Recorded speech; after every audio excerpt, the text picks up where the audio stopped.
Warner Brothers has finally unveiled director Bong Joon Ho's sci-fi dark comedy, Mickey 17, adapted from the novel Mickey 7 by author Edward Ashton. The trailer is pretty wild. With Bong Joon Ho's unique directing style and Robert Pattinson's quirky voice, there's bound to be some things you overlooked and didn't know. So let's dive into the 10 things you missed in the Mickey 17 trailer. The trailer begins with a spaceship traveling through the vastness of outer space. The scene is accompanied by a score reminiscent of the iconic opening theme from 2001: A Space Odyssey. We catch a glimpse of space colonist Mickey Barnes, played by Robert Pattinson, floating on the ship's hull, likely after doing some repairs. When asked if he's feeling any vertigo, he responds, "I guess I'm feeling a little dizzy." Robert Pattinson's voice in this film has caught everyone off guard. It's a bit nasally and quirky, a stark contrast to his performance in The Batman, with his intense delivery.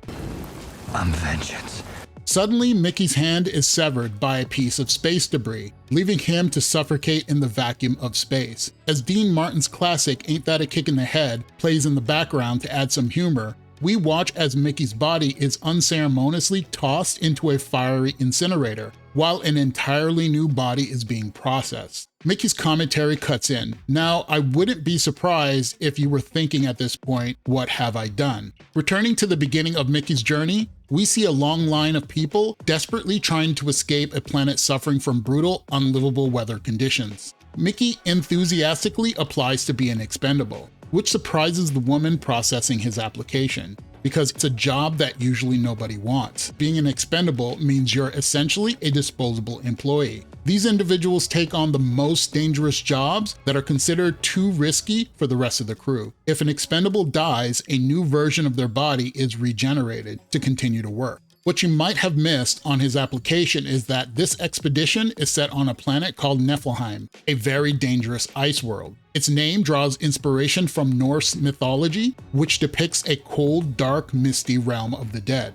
Next, we find Mickey wearing a medical apparatus over his head and body that looks both advanced and slightly ridiculous, with lab workers who treat him more like a human guinea pig than a person. They insert various chemicals and scan his body with high-tech devices. As we watch the scene unfold, it becomes evident just how exhausting this process is. Each time Mickey dies, the lab not only has to regenerate his body, but also has to download his most recent memories into the latest version of himself. One lab worker closely monitors a tube of gas that slowly fills the chamber where Mickey is seated. We see Naomi Aki, who plays Nasha, Mickey's love interest, anxiously watching as he goes through this complicated process in the lab. She's clearly invested in what's happening and has a worried look on her face. One of the devices reads Arkitty, which could be an acronym or possibly a reference to the science fiction novel Spin Control by Chris Moriarty. That story follows a clone named Arkitty, who uncovers crucial information that threatens to alter the balance of power between two warring fractions.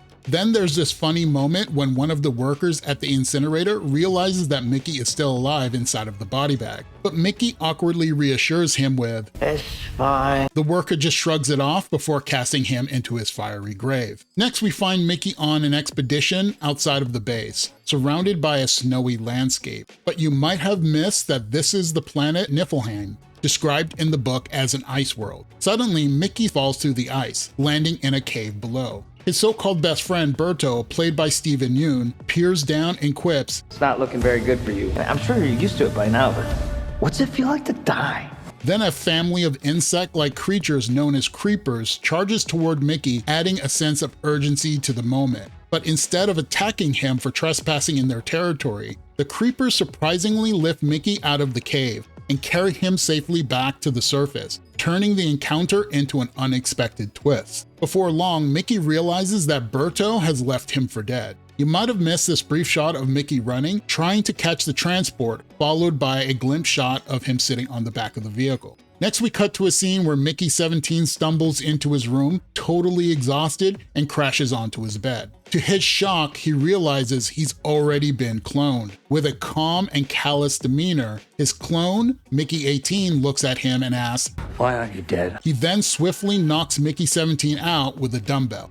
Scenes like this are really fun to watch. It requires perfect timing and coordination to capture shots like this with one actor, and I can only imagine how long it took everyone involved to get it right. The contrast between the two Mickeys is striking. Mickey 18 is far more aggressive than Mickey 17. This raises a crucial question: are they really the same person? This dilemma lies at the heart of the film's central premise. The story heavily draws from the thought experiment known as the ship of Theseus, which explores whether an object remains the same when all of its original components have been replaced over time. Next, we see three men being arrested for being multiples, each holding tablets that display their names, phone numbers, and other details like case IDs. But if you look closer, the top of the screen reads Ashton Police Department, which is likely a nod to the book's author, Edward Ashton. We then hear the voice of the colony commander, Hieronymus Marshall, played by Mark Ruffalo, stating, "In the case of multiples, we exterminate every individual." Multiples are deemed forbidden for political reasons,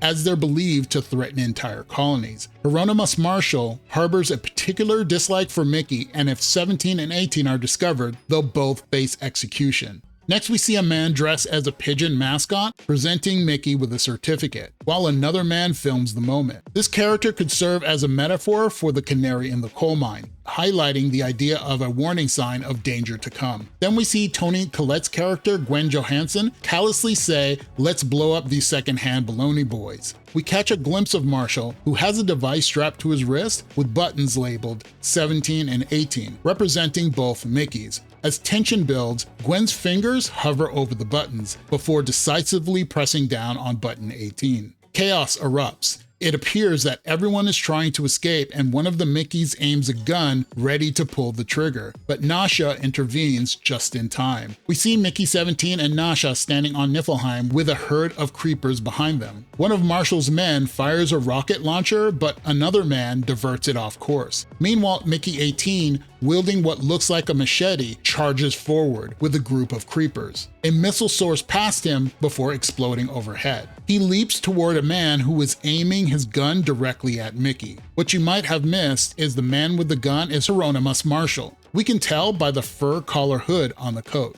At the end of the trailer, the tension between the two Mickeys reaches an all-time high. Mickey 18 states bluntly, "I don't like you." Mickey 17, caught off guard, replies with a mix of confusion and desperation, "But I'm you." Mickey 18 replies confidently, "I'm not you." In a dark but humorous moment, he lunges forward, attempting to shove Mickey 17 into the incinerator. What you might have missed is Mickey 18 is still holding the dumbbell that he used earlier, suggesting that this scene likely takes place after the confrontation in the bedroom.